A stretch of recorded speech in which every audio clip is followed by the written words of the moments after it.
Já completou um ano que os brasileiros começaram a ser vacinados contra a Covid-19. Até agora, foram mais de 300 milhões de doses aplicadas contra a doença. Apesar de contabilizar mais de 620 mil óbitos, existem muitas manifestações negacionistas sobre as vacinas. A gente convidou a diretora da Sociedade Brasileira de Imunizações, a Mônica Levi, para conversar com a gente sobre esse assunto e ela está ao vivo aqui. Mônica, bom dia, seja muito bem-vinda. Olá, bom dia a todos, bom dia, Wilker. Então, queria que você começasse explicando para a gente um pouco mais sobre as vacinas que a gente tem já à nossa disposição. A todo momento são feitos estudos, esses estudos cada vez reforçam mais a certeza, né, de que as vacinas são seguras e são importantes.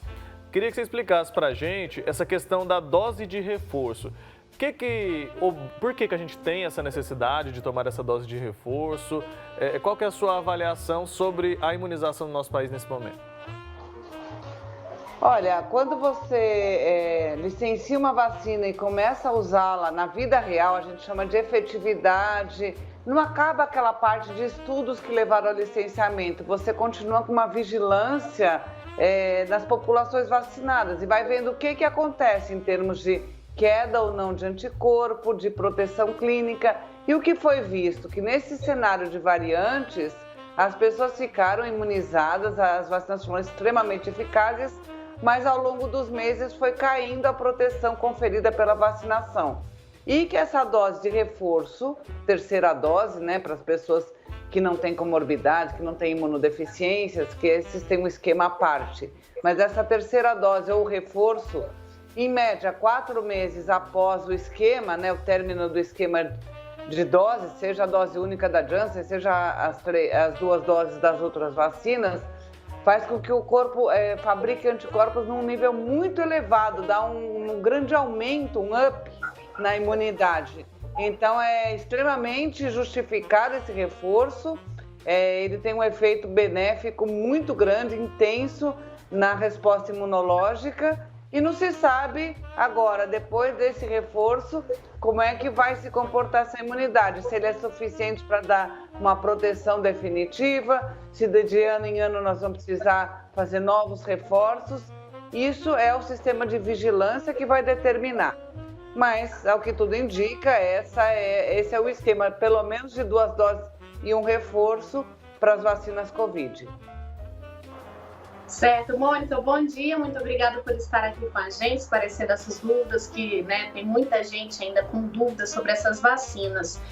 Uma das dúvidas que eu ouço muito falar sobre até essa questão do reforço, essa combinação de vacinas, né? Tem muita gente, mas eu tomei tal vacina, agora eu vou tomar outra. Como é que foi definida esse esquema em relação a uma combinação de vacinas? Tem algum problema? Essa pessoa que tomou a vacina de uma marca vai tomar o reforço de outra? É até indicado, é até melhor? O que já se sabe sobre essa combinação de vacinas? Bom dia, Marina. Na verdade, a mistura de plataformas significa vacinas que são feitas de maneiras diferentes. A gente tem vacina de vírus inativado, por exemplo, que é a Coronavac, a gente tem vacina que usa vetor viral, que é a AstraZeneca, a Janssen, e tem as vacinas de RNA mensageiro. Aqui no Brasil só temos a Pfizer. Essas são as 4 vacinas que estão licenciadas e aprovadas, né? Então são vacinas de plataformas, de formas de se desenvolver o produto de maneiras diferentes. E essa mistura de plataformas não foi feita de uma maneira leviana, foi baseada em estudos que avaliaram a imunidade, o estímulo dos anticorpos, né, e da imunidade celular também, com essa mistura de plataformas, e viram que isso é até melhor. Na verdade, o nível de anticorpos fica ainda mais elevado quando você faz a mistura de plataformas. Eu mesma, por exemplo, tomei as 2 doses do esquema normal, né, do esquema primário, com a AstraZeneca e fiz o reforço com a vacina Pfizer, o que mostrou um excelente resultado, ainda maior do que se você faz todas as doses com a mesma vacina. Então, é bom, do ponto de vista imunológico, é ótimo. E também tem a grande vantagem, num cenário de não tendo a vacina que foi utilizada no esquema primário, você possa usar outra vacina, sabendo que não haverá prejuízo, muito pelo contrário, até um ganho na resposta imunológica. Certo, Mônica, isso é muito importante, né, da gente destacar. E eu acho que é importante também a gente deixar bem claro para quem está nos assistindo agora o seguinte: são 4 vacinas fabricadas de maneiras diferentes. A gente pode dizer que uma vacina é melhor que outra? Olha, elas têm diferenças entre si. A partir do momento que são analisadas pela nossa agência regulatória, que é a Anvisa, e licenciada para aquela faixa etária, para aquele grupo, é porque a vacina é boa e funciona. A gente costuma brincar que vacina boa é aquela que está aplicada no seu braço. Então, a gente não pode se dar o luxo, desse momento de pandemia, de ficar escolhendo vacina. Cada uma tem suas peculiaridades. O que não está sendo hoje recomendado é para as crianças que tenham imunodeficiência o uso da vacina Coronavac, por conta de falta de estudos que mostrem uma boa proteção para esse grupo que tem imunodeficiência na faixa etária que foi agora licenciada a partir dos 6 anos de idade e até os 17 com a Coronavac. Ao passo que a vacina Pfizer já estava em uso e já está licenciada para essa população. Agora, na população geral, que não tem imunossupressão, nem causada por drogas, nem doenças que levem a uma diminuição do resposta imunológica, um rebaixamento imunológico, essas pessoas podem tomar qualquer uma das vacinas que são excelentes para dar uma proteção. Então, a gente não recomenda que escolham vacinas, porque todas elas vão proteger tanto as crianças quanto os adultos. Certo, Mônica. Vamos esclarecer um pouquinho mais, então, sobre a questão das crianças, né, que recentemente começamos aqui no Brasil, né, com a vacinação de crianças entre 5 e 11 anos. Quer dizer, então, que todas as vacinas elas podem ser aplicadas nas crianças, mas, é claro, tem uma diferença da vacina de adulto para essa de criança. Conta pra gente as diferenças e quais as marcas mais, se tem essa orientação, né, das mais eficazes, das mais indicadas para as pessoas dessa faixa etária, que são as crianças de 5 a 11 anos. Então, vamos começar, então. AstraZeneca e Janssen não estão aprovadas para crianças, tá? É a partir dos 18 anos. Então, o que a gente tem para essa faixa etária do público infantil? São as vacinas Pfizer e Coronavac, que foi recentemente licenciada também. Então, nós temos 2 vacinas. De 5 a 6 anos de idade, só temos a possibilidade de usar a Pfizer, porque a Coronavac foi licenciada a partir dos 6 anos. Então, entre 5 e 6 anos, só podemos usar a Pfizer. De 6 a 11 anos, podemos usar a Pfizer ou a Coronavac, com a dose pediátrica da Pfizer, que é diferente daquela dose usada a partir dos 12 anos. 12 anos em diante, você usa a Pfizer, que é a mesma dosagem que adultos, ela é diferente. Ela tem 3 vezes mais a concentração de antígeno do que comparado com aquela usada que a gente chama de pediátrica, que é a da tampa laranja. Então, de 5 a 11 anos, Pfizer, você usa a vacina pediátrica, 12 anos em diante, a vacina que é igual à dos adultos, tá? Agora, com a Coronavac é a mesma dosagem, só que ela está licenciada, foi licenciada a partir dos 6 anos. É a mesma dose para qualquer faixa etária. De 3 a 5, ainda a Anvisa está mais relutante, aguardando mais dados.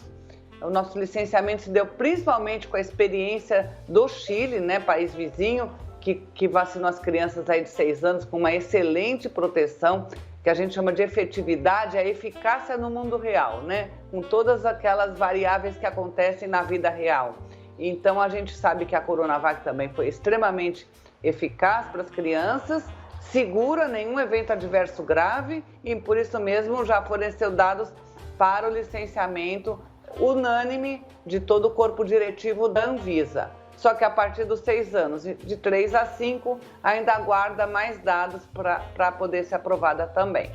Então, nós temos 2 vacinas que são feitas com 2 doses para as crianças, O intervalo de doses da Coronavac é de 28 dias e da Pfizer de 60 dias, tá? As duas vacinas foram extremamente eficazes na proteção contra a Covid e mais ainda contra as formas graves e internação.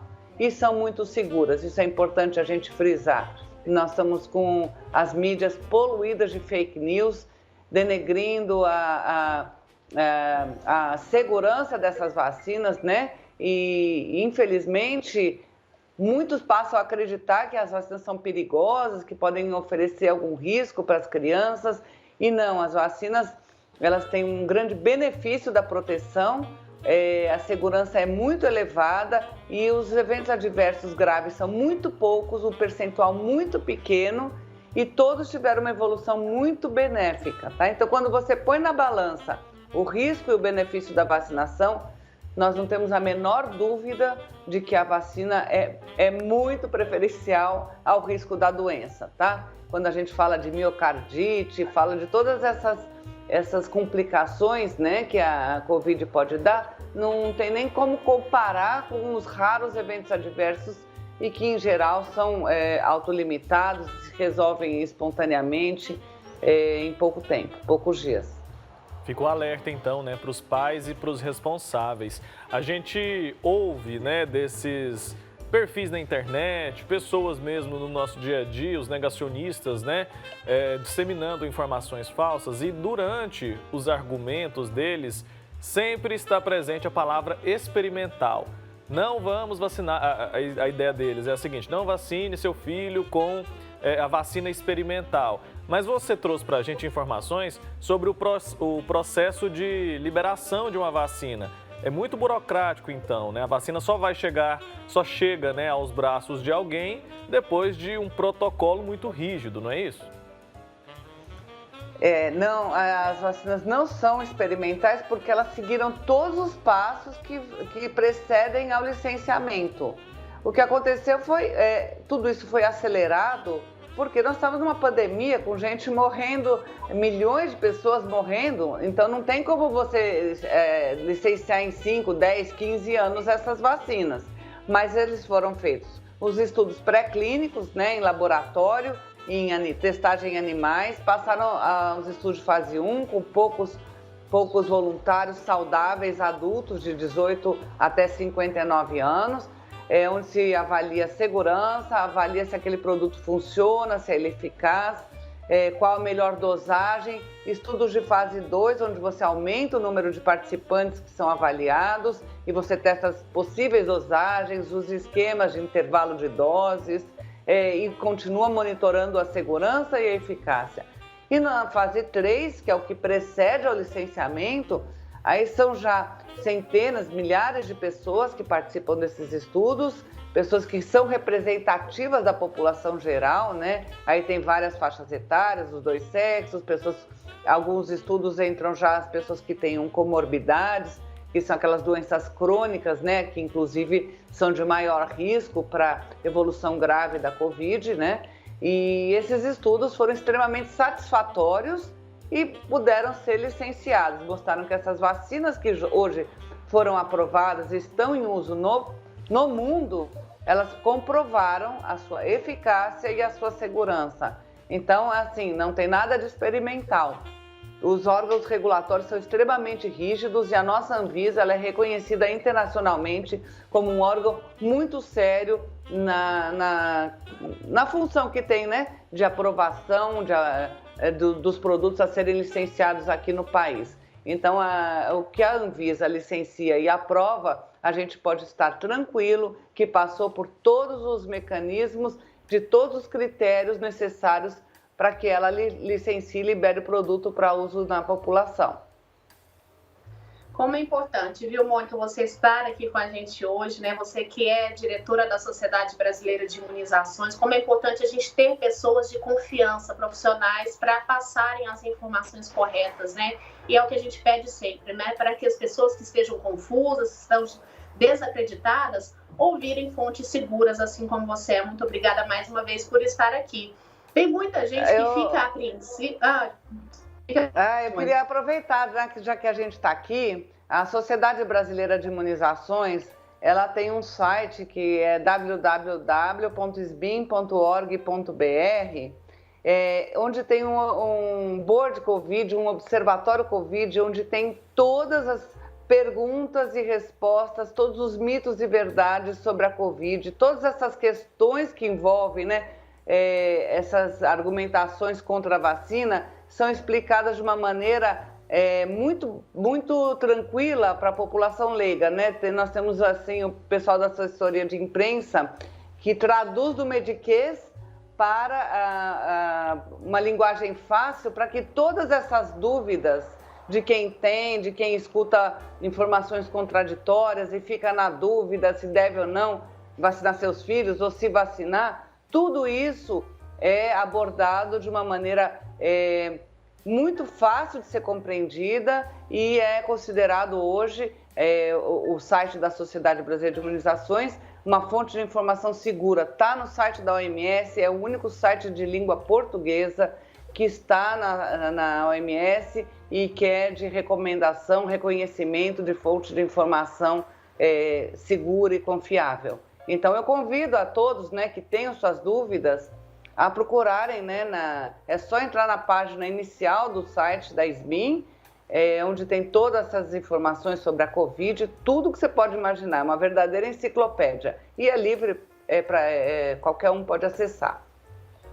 Maravilha, fica a dica, então, mais uma dica aí para quem ainda está, né, com essas dúvidas, Mônica. Agora, em relação a essa questão dos efeitos adversos, Mônica, tem muita gente que tem medo de efeitos a longo prazo, né? Porque como você explicou para a gente, tudo foi feito de uma maneira mais rápida, porque assim foi necessário, né? A gente fica pensando que pode acontecer esse efeito colateral lá na frente. Tem alguma possibilidade disso existir em relação às imunizações, histórico de imunizações aí que a gente tem, né, de outras doenças? Esses efeitos adversos, eles podem acontecer a longo prazo, algo que seja desconhecido nosso por essa rapidez que tudo foi feito, que foi necessário? De maneira alguma. A gente tem, assim, a história da vacinação é antiga. A gente tem vacinas há décadas, né?